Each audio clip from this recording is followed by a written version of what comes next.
Hello, friends. So good to be with you today. This is Jerry Edmond, and I want to welcome you to our weekly mentor program. My goal is helping you find and basically build a successful life. That's done on purpose. It's not done by accident. That's something you're going to have to work at. And today, that's what I'm wanting to talk to you about. Today, I want to talk to you about your habits and your routines and how those are the very things that kind of become hurdles in your life. Let me explain what I'm talking about there.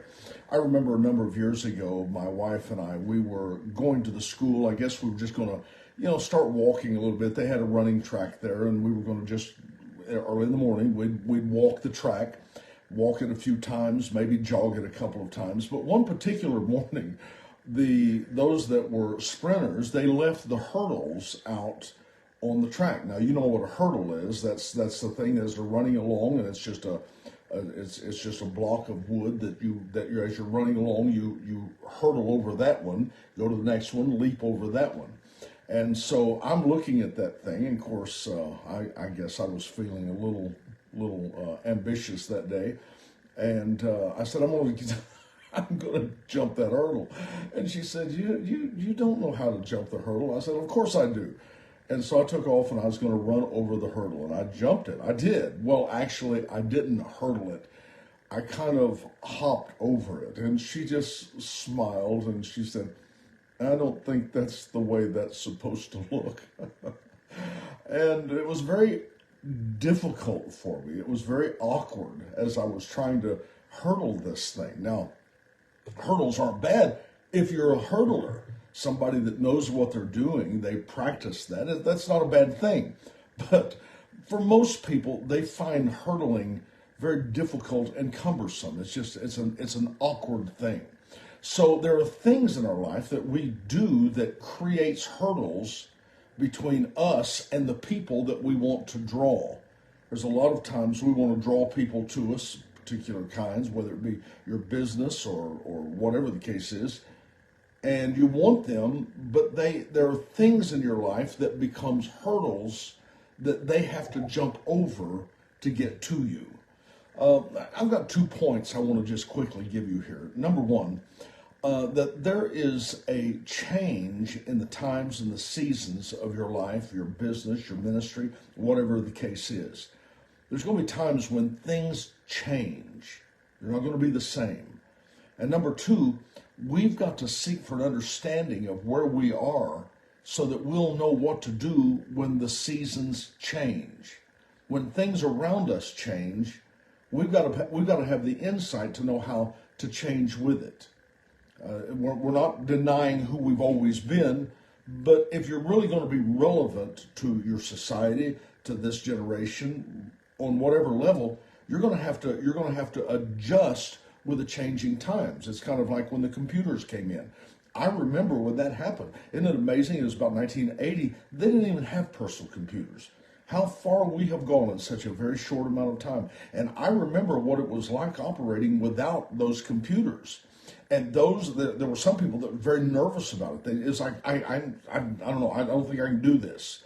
And they refused to do it. They did not change with the times. And as a result, it wasn't long until they were left way behind. They weren't even relevant anymore to what was going on. So it's not logical for you to believe that simply because you feel a call into a particular area, that everything is simply going to fall in place. What comes to you comes disassembled and raw. It just does. You've got a responsibility there. And I want to say this. Each thing is also relevant to a season, and it's got to be adjusted to accommodate the new season that's ahead. Everything that you have, it has a time ticker on it.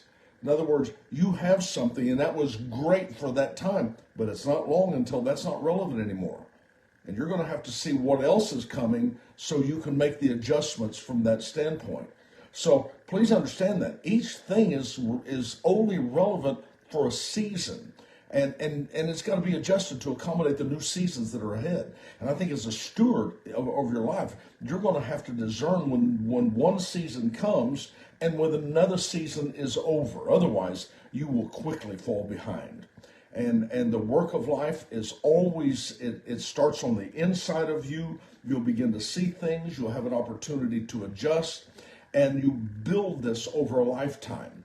So in other words, it's going to come to you, and you've got to discern when it's time to change. You change with it, but it won't be long until that isn't relevant anymore, and you're going to have to change again. And then it won't be long until that's past due, past time, and you're going to have to change again. So this is something that's got to be a part of your life. Now, I'm going to be talking about those hurdles. I'm going to be talking about your habits and the things that you do that create hurdles. But you have to understand that this is one of the big things that causes hurdles in people's lives.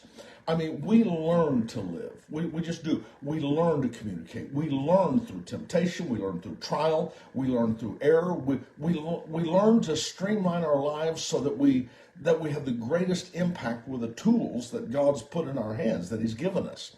And we've got to be able to discern the times so that we're not doing things that disqualify us from the race. I mean, I've seen churches before, and it was like, the young people would walk into it and they think, this feels like grandma's church. Well, grandma's church was great, but it's not relevant to the next generation. And so what we've got to do is learn to streamline ourselves so that those young people, for instance, don't have to jump hurdles to get to us. We've got to be able to discern those times so that we're not doing things that disqualify us from the race. So many are still trying to run a race that has no relevance. They stick out like a sore thumb. I mean, what they've been doing it for so long, they don't even look to see if it's working anymore. They're just going through the motions, and therefore they're out of date. The things that they're doing is out of date, and that becomes hurdles. Not only that they have to jump, but also the people that they want to reach has to jump those same hurdles to get to them. I hope I'm not over-explaining that, but I just want you to understand that things in your life change, in your business change, your church, everything changes with each new season. And if you don't, it becomes a hurdle that people struggle to get over. I've just seen things happen in the church, and it's just grown and developed in so many different ways. And I'm not saying we have to do all of those things to keep up with the Joneses, so to speak, but I at least want to be relevant with where this generation is. I don't want to be, and excuse me if you're grandma, I don't want to be grandma's church, to the place that when someone comes in, there's no relevance, there's no connection. And so I just see people that they stop listening, and they don't know what's needed for the new season ahead. And I just remember them saying, "Hey, I'm not messing with this. I don't have to." And it wasn't long until they were just basically on the sidelines. Okay, now let me say this to you. All right, I've got that said, got that off my chest. Please hear me. I'm in this time of mentoring, this mentorship program. I really want to give you some things that I feel like can make a difference for you. Okay, that's important. You're going to have to stay relevant. Okay, now, if we're not being successful in some area, there's a reason. Life is designed. The worlds, the Bible said, were created through wisdom and understanding. When the Bible said that the way of the transgressor is hard, what's he transgressing? What is it that he's transgressing that makes things hard for him? Well, what he's transgressing is the structure by which things were built, wisdom and understanding. When you go against wisdom and you go against understanding, suddenly life stops working for you and things get hard. If you're not being successful in some area, there's a reason, because life is designed to work, not fail. Life was designed through the wisdom of God, and when you do the right things happen, good things happen. You sow the seed, it grows, it flourishes. That's just the way it was designed to be. So if you're not being successful for some reason, there is a reason. There's a reason for success, and I want to say also that there's a reason for failure. Now, at the end of this, what I'm going to give you right now, at the end of this thing, I've got a 6-step system that I'm going to give you to help you get back on track. Now, you may be way off track. You may feel like, well, I've lost my way. I'm sidelined. I'm not even relevant to what's going on anymore. Well, at the end of this thing today, I'm going to give you a kind of a self-diagnostic of 6 steps to help you get back on track, okay?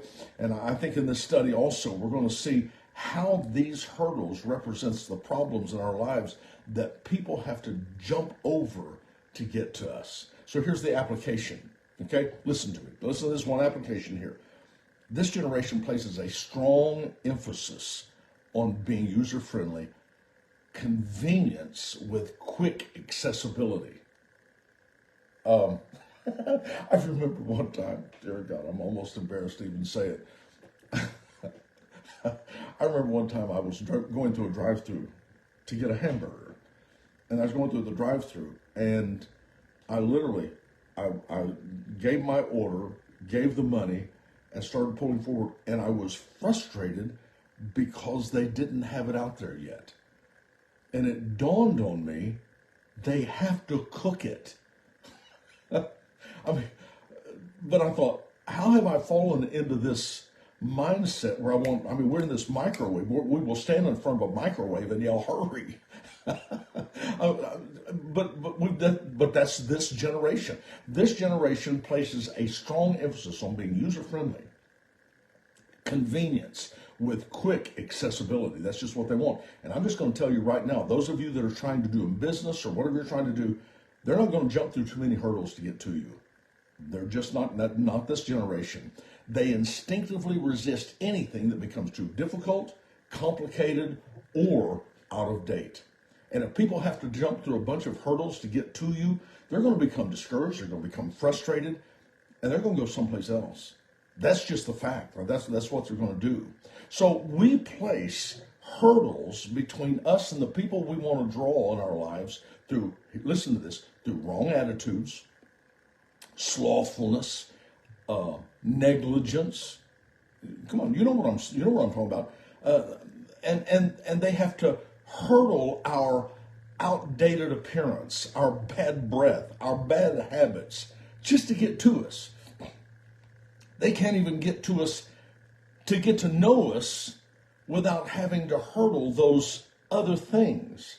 The shape of the building, the fact that the building's falling apart. Well, they haven't even heard me yet.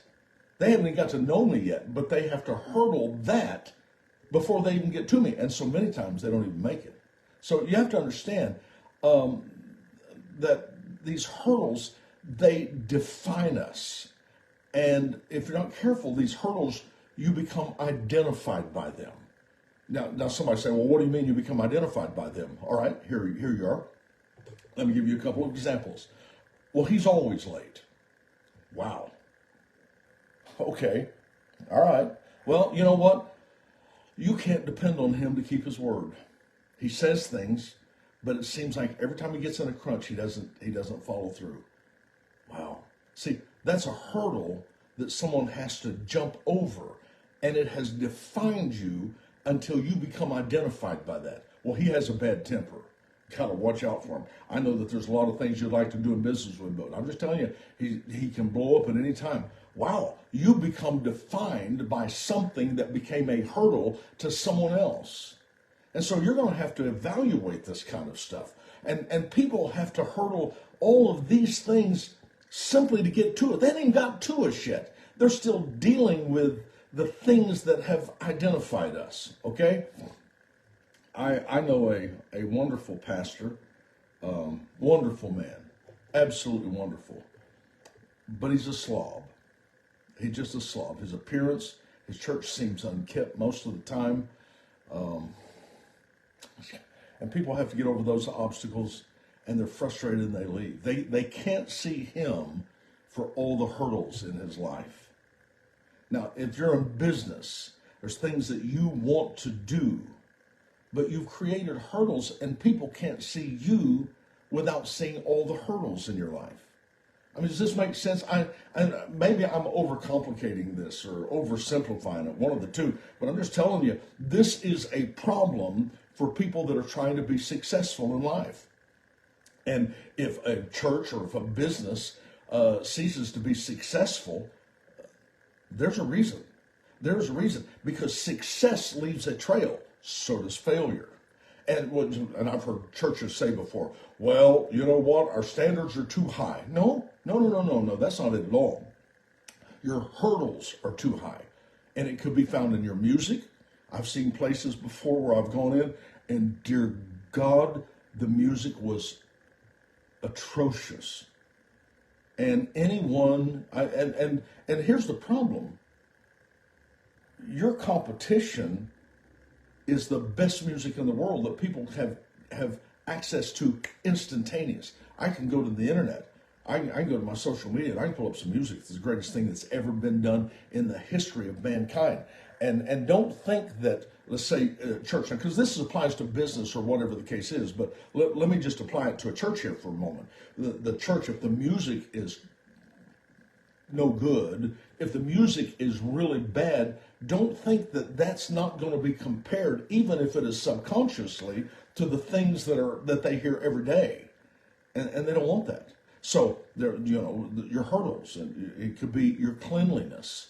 I tell you what, I still am blown away totally by Buc-ee's. Those of you that have never had the privilege of going to a Buc-ee's, of course, that's just been a Texas thing, but I've got a feeling it's going to go all over the place. You've never seen bathrooms like this, and they guarantee best bathrooms, cleanest bathrooms you'll ever go into, and they mean it. And you know what? You can't even get in the blooming place. People standing shoulder to shoulder shopping in one of the most expensive places that you can go into. But cleanliness makes a difference. You can tell. I could always tell a restaurant by its bathrooms. I can determine whether or not I want to go into a place and eat by going into its bathrooms. Because usually, if their bathrooms are bad, their kitchen probably is too. Another one is discipline. How disciplined are you? Your stewardship. How do you conduct yourself with stewardship? Kindness. Can I just tell you, kindness is important in life? I see people that are so blooming rude, just jerks.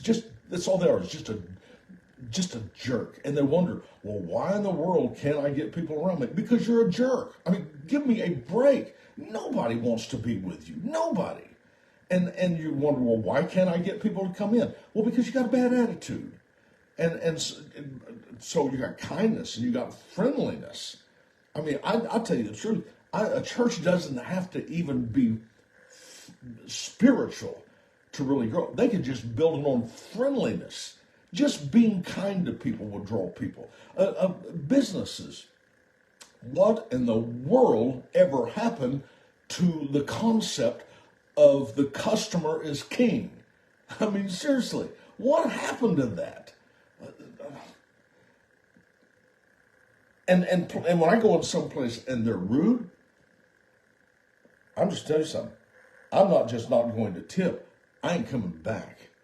I'm not coming back. And that's why it's important that those that are in upper management always keep an eye on what's happening in middle management, because it's that middle management where the customer becomes abused and they ain't coming back. That is a hurdle. I'm not going to go in someplace just to have them spit on me. I'm not going to do it.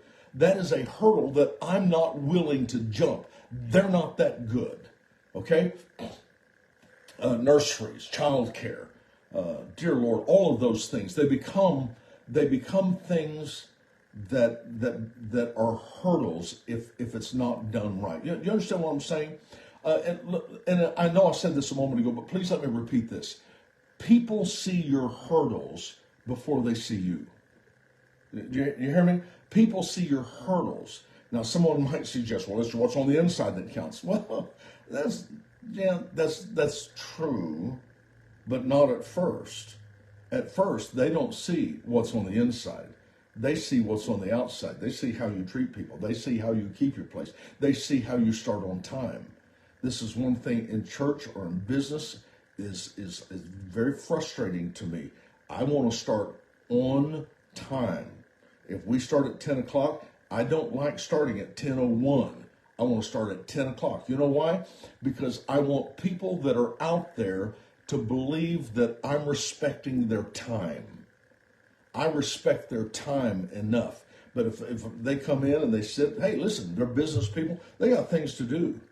They come and sit and walk for 15, 20, 30 minutes waiting on somebody to do something. Hey, listen, I could have done some work in this time. I need you to honor my time, and if you don't do it, that becomes a hurdle. So people see your hurdles before they see your heart, and I think that's very important. Now, let me just give you another little analogy here, and this is important. A leader is only going to draw people who will jump the same hurdles that he will jump. I'll say it again. A leader is only going to draw people who will jump the same hurdles that he'll jump. He can handle being late, so can the people he draws, because they're never on time for anything. He can handle poor bookkeeping because that's the people he draws. That's the way they do it at home. Okay? You draw what you are. And if you got hurdles in your life, the people you're going to draw have the same hurdles in their life, so they don't mind your hurdles quite so bad. But to most people, they don't like it. Okay? Now, let me tell you another problem about hurdles, because I just love this topic. When you have a hurdle, there's a tendency to go blind to them after a little while. In other words, you stop seeing them. I've always joked with everybody. I said, you can put a box in the middle of your room, and it won't be long. You just leave it there. It won't be long till you'll start working around it, and you'll get to where you don't even notice it anymore. It just kind of becomes part of the woodwork. I mean, you quit noticing how bad your building looks. You quit noticing how much junk is on the front porch. You quit noticing how outdated your clothes look. See, perception is reality. That may not be how you really are, but perception may not be reality, but it's reality to the person that's perceiving it. Does that make any sense to you? Perception is reality to the people who see things and count them as failures and shortcomings. In other words, they see something, that's their perception, and they think, wow, you're not very good. You're not very good. Now you may say, but that's not how I am. Yeah, but the people who see it, they don't know that. They don't know that. And so to them, their perception is reality. To them, that's how you really are. And so it's so diligent that you analyze and say, do I have a bunch of hurdles that I'm having to have people jump over before they can even get to me?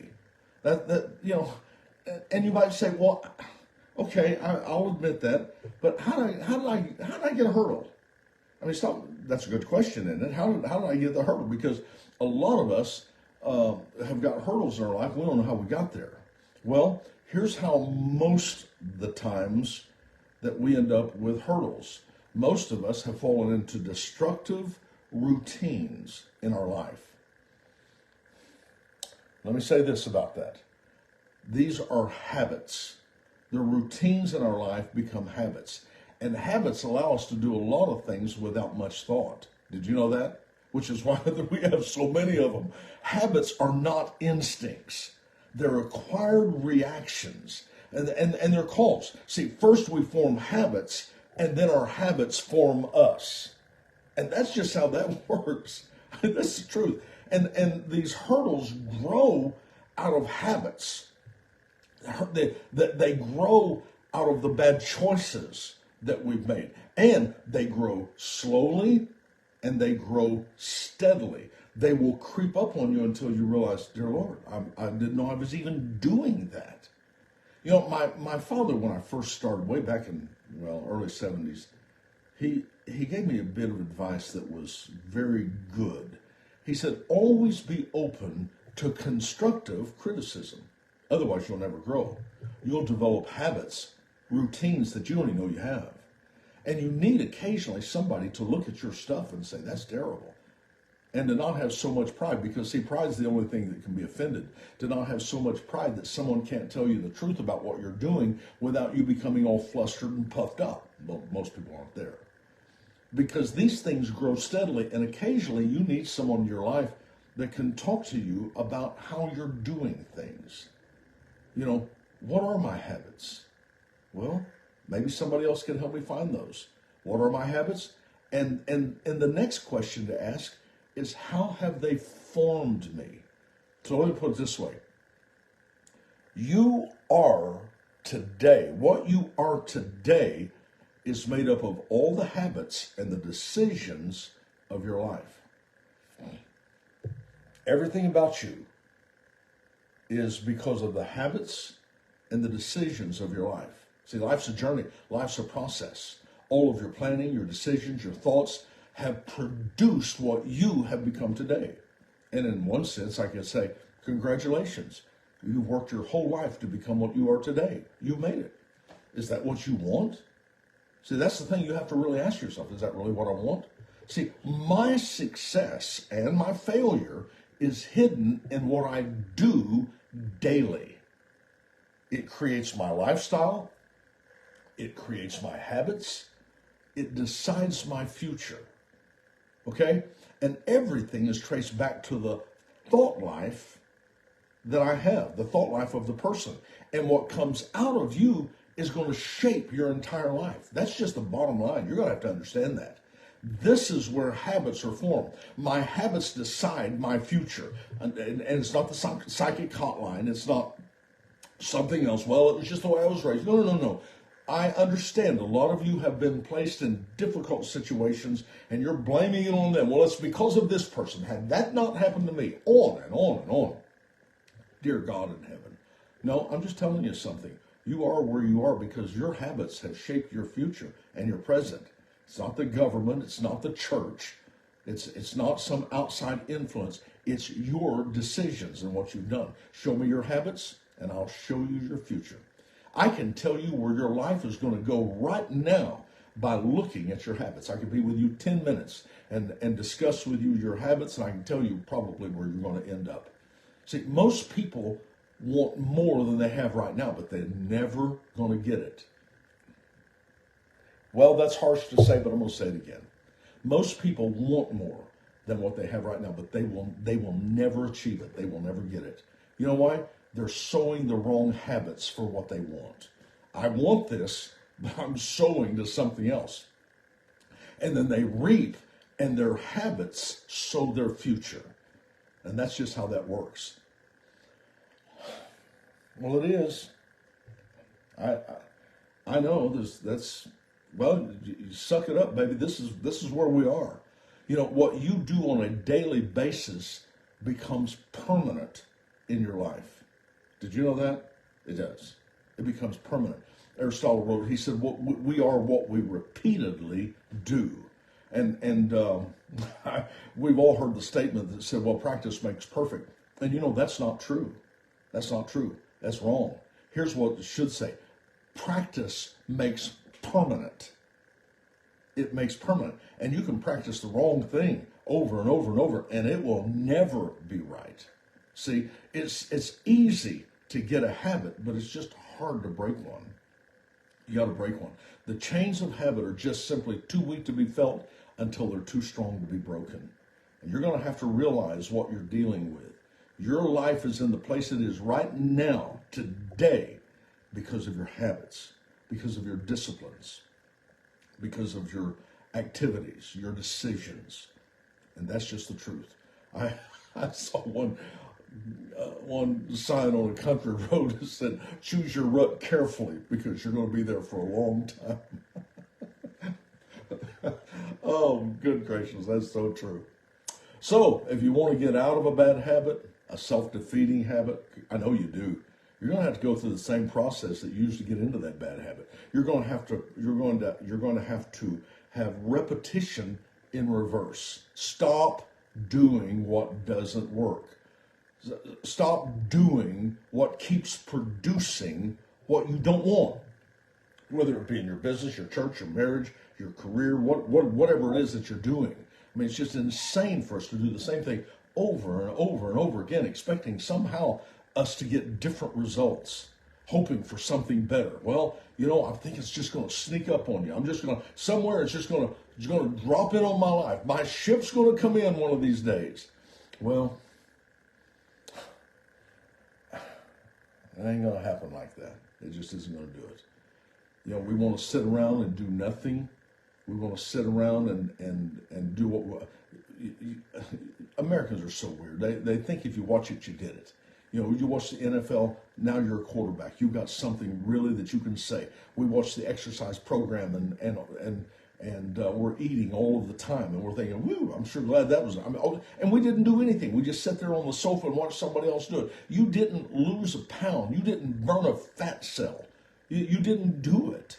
You know, you want different results, but you're doing the wrong things to produce the results that you want to get. And I just see so many times businesses and families going out of the tubes. Why? Why is it doing it? Well, you're going to have to change something that you're doing. You're going to have to get rid of your pride and think, maybe I'm not as smart as I thought I was. Maybe I don't know everything. And that's hard for some people to accept. I need a mentor to sit and talk to me about what I need to do to change my direction. Wrong information leads to failure, even with the right intention. You need to have a voice that speaks into your life. And that's the truth. If you don't like the results, you need to check the information. Okay? Now, listen to this. I want to give you this, then we're going to wrap this thing on down. Okay? If you don't pay attention, you're going to pay someone. Now, that's kind of a cute little cliche, but it's really the truth. If you don't pay attention, you're going to miss things. You're going to miss things that are important for you to know. You know, have you ever been driving down the road and you're talking, and you miss the exit? Well, there was a sign that was up there that said it. You know, there are signs in your life. And when you miss something, you miss the sign. You stop looking at signs. You stopped allowing people to tell you you're doing something wrong. You stopped looking at bad results and you thought, well, that's just the way it is in life. That's not the way it is. You missed a sign somewhere. You're doing something you shouldn't be doing. That's the truth. You know, when your wife comes to you and says, I don't love you anymore, I don't like you anymore, you haven't been watching for the signs. You haven't been doing that. When things fall apart in your family, your business, your church, there are signs. When things start happening wrong in your body gives you signs. It says this is it. Your body, your mate, your career, your children. I mean, you ever see a child, you know, withdrawal, they're moody. Well, some parents says, well, I don't know why they killed 25 people. Well, didn't you see anything? Was there no sign? Was there nothing? The fact is, things happen and we're not looking. And so as a result, the signs that tell us that we're on the wrong track, we get to the place that we just simply stop seeing them and we just continue to walk down that track without ever doing it. We don't make the right choices. But see, your life is based on a collection of choices. It just is. I know human nature is to blame somebody else, but excuses are the crutches for the uncommitted. And that's the truth. It just is. You know, I don't want to take the responsibility for my actions. You know, I'm thinking of Adam. Adam had one rule, just one rule, and don't eat that tree. And Eve gave it to him, and he ate. He's standing right there with her. She didn't threaten him with divorce. He just took it and he ate it. And when God asked him what happened, you know what he said? He said, "This woman that you gave me is dysfunctional." we blame everything on everybody else, and we can't figure why our life is going to hell in a handbasket. So where you are today, baby, it's your fault. It just is. You are the product of your choices. Every seed produces what's been pre-programmed to produce, whether it be animal, whether it be human being, whether it be apples, water, I don't care what it is. Every seed produces what it was pre-programmed to produce, but we don't believe that. So what we do is we seed ourselves with drugs. We seed ourselves and we become an addict. We seed ourselves with bitterness and hatred, and we become lonely and isolated. You think, well, what happened? You know, why did I get fired? Do you know that a good boss doesn't fire good employees? A boss doesn't, he doesn't just say, well, this is my best employee. I think I'm going to fire him today. Well, and then it's, well, it's somebody else's fault. Really? I mean, come on now. You reap the kind of seed that you're sowing, and you can't blame anybody else for the harvest in your life. You may get away with it for a little while, but it won't be long until it's going to come down on you. I'm just telling you, and you're going to lose. You're going to lose. You know, people say, just pray, please pray I get another job. Please pray my wife come back to me. I don't even know why she'd want to come back to you. I'm not even sure I like you. You know, I mean, stop and think about this for a moment. You're sowing seeds and you're getting results, and you can't blame somebody else. You sowed it, but you didn't sow it right. You sowed the wrong seed. You had habits, but they were the wrong habits. So you need to check your seed. Check your seed. I love this real quick, and I really am going to wrap this thing up, but I love this concerning relationship with wife. It says the important thing of sowing your wife. It says women are incubators. That's why she has a womb and you don't. Whatever you give her, she's always going to take it, incubate it, multiply it, and give it back to you. Give your wife a seed and she'll incubate it and give in 9 months she'll give you a baby. Give her money, she'll buy groceries and she'll give you a meal. Give her a house and she'll take it and she'll make it into a home. She's built for success. But if you give her trouble, she'll take it, incubate it, and multiply it back to you in spades. Oh, I love it. Well, it's kind of thing of sow the wind, reap in a whirlwind. You'll be happy or you'll be right. Oh, gracious. God wants you to be successful. God wants you to be successful. But you got habits that have created hurdles that's keeping all of the blessings away from you. And you're going to have to make the decision what those hurdles are and how to get rid of them, you know.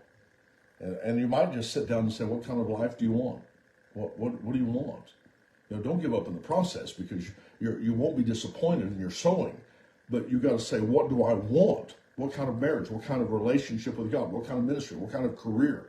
And when you decide, you start sowing toward it. And what you do is begin to change your habits. That's just what you do. Get rid of those destructive habits. You got to do that. You just simply got to do it. You know, pain's a signal that something's wrong. Yeah. Those of you that are smokers, now come on, bear with me for a moment. But you remember the first cigarette you ever smoked? You inhaled that, you drew that smoke down your lungs, and you choked your brains out. You remember the first cigar you ever smoked, first cigarette, and you were so dizzy you just couldn't. That was a signal that something was wrong, and you had to override that to develop the habit for it. You sowed to that. You made an investment into that. Well, where did this cancer come from? Well, maybe it's your genes. No, listen to me. You're going to have to create good habits. Sow a thought, reap an action. Sow an action, reap a habit. Sow a habit, reap a lifestyle. I'm telling you, a lifestyle is nothing more than a collection of my habits. I can't blame anybody else. I'm not the victim of anything or anybody. I choose how I'm going to respond. Okay? You know, I've got a declaration here of personal responsibility. I don't know really that I want to take time to read this. And after that, I want to give you the 6-step diagnostic about what you can do. I guess I could go ahead and give this to you. This is a declaration of personal responsibility. I want you to listen to this. I currently possess, now this is going to be your declaration about your life, your responsibility, okay? This is my personal responsibility. I currently possess everything I wanted or deserved. This is based on what I have handed. This is based on what I have handed out of date. My possession, my savings, my lifestyles are the exact mirror of me. My efforts and my contribution to society. What I give, I get. If I'm unhappy with what I received, it is because as of yet I have not paid the required price. I have lingered too long in the quibbling stage. I understand that time only becomes a burden to me when it's empty. The past is mine, and I am now purchasing another 24 hours. The future quickly becomes the past at a control point called the present moment. I not only truly live at that point, but I have full responsibility of the highest and the best use of the irreplaceable now. I accept full responsibility for the successes and failures of my life. I am not what I desire to be at this point. What I am is my compromise. I no longer choose to compromise with my undeveloped potential. I am the sum total of the choices I have made, and I continue to choose daily. What I now put under close scrutiny is the value of each upcoming choice. Therein lies the quality of my lifestyle. Will my future belong to the old me or the new me? The answer lies in my attitude toward personal growth at this very moment. What time is left is all that counts, and I am personally responsible for how my time is filled. With newfound maturity, I accept full responsibility for how good I can become at what is most important to me. With personal growth comes a fear of the unknown, and new problems are nothing more than the lengthening shadows of personal growth. I now turn my very real fear, with God's help, into a very real adventure. My life now expands to meet my newfound destiny. Old me, meet the new. Life is a choice. Man, I love that. I love that. That's a declaration of personal responsibility. Wow. I'll see those of you that might want that. I'll see if I can somehow put that up where you can get that. Okay. Finally, you're a product of your thoughts. What you do daily permanently produces permanent results, and it determines your future. The seed you sow today determines the harvest you reap tomorrow. If you fail to plan, you plan to fail. Discipline is doing now what you hate to create what you love for the future. Discipline is a matter of choice. Stop doing what doesn't work. God is the author of change in your life, and He'll help you. Wow. Wow. So good. I heard a church leader say one time, he said, well, times are hard. Men's hearts wax cold. And that's why they don't want to grow. That's why they don't come. And I'm thinking, no, that's not true at all. That's just a Band-Aid answer that keeps us from facing the real problems. It's easier to say that than to say I'm lazy. It's easier to say that than to say I'm a bad businessman. I'm unsociable. I don't have a vision. It's much easier to say that. But the fact is I am where I am by the choices and decisions that's brought me to the place that I'm at right now. And these are the very hurdles that people have to jump over to get to me. And before I read this diagnostic, I got to say this one thing, because this is important, okay? Some hurdles you may choose to keep, and that's okay, as long as you realize they're hurdles.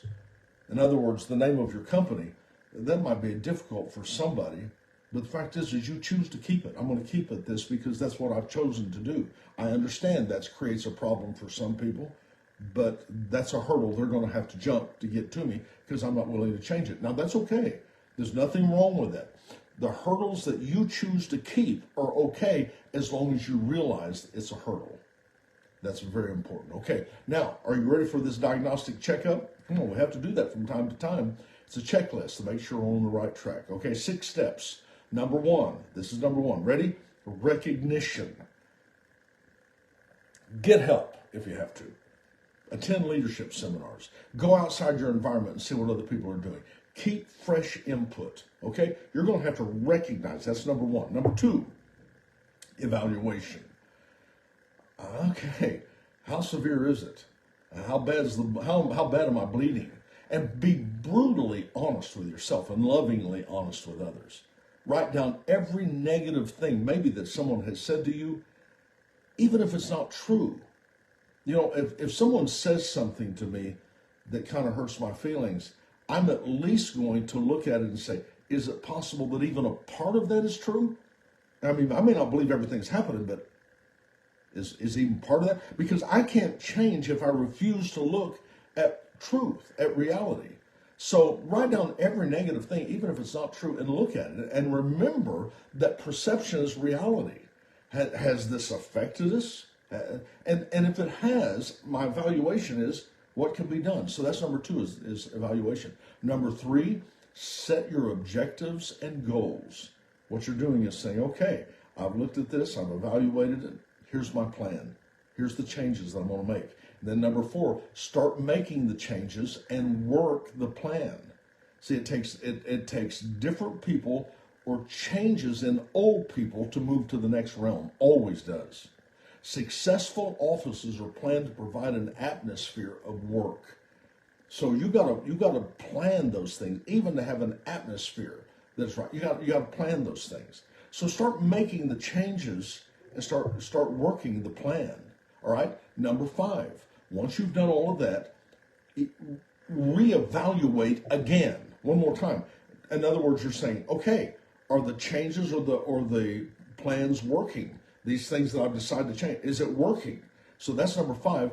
And then number 6 is remodify your plans based on this new evaluation.